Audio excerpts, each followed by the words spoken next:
But in American booze news, an American Indian tribe in South Dakota has sued some of the world's biggest beer firms over the alcohol-related problems in its community.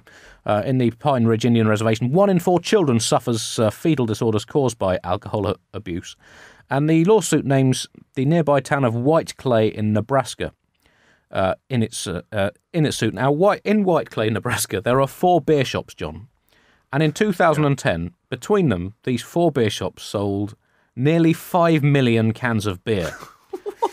Now, the population of White Clay, Nebraska... Did you say there were four beer shops? Yeah. Wow. Now, wow. Any guesses as to the population of the town of White Clay, Nebraska? Well, I'm guessing it must be... It's millions. It's got to be millions, Andy. Well, according to this internet report, it's described as having about a dozen residents. Now, assuming that they all like a tip... That must be the drunkest place on earth. 12 smashed residents. It's great living here, isn't it? It's great. We need a 5th shop, though, I think, because the line out of the door is ridiculous.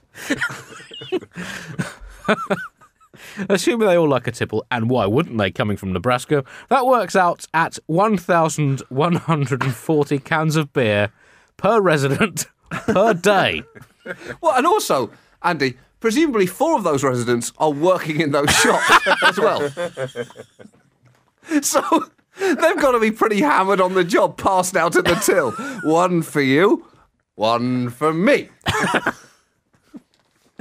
A lawyer representing the tribe said you cannot sell 5 million 12-ounce cans of beer and wash your hands like Pontius Pilate and say that we've got nothing to do with it being smuggled. I guess you might have thought it was for an art installation. Who knows about the dangers of excessive beer consumption.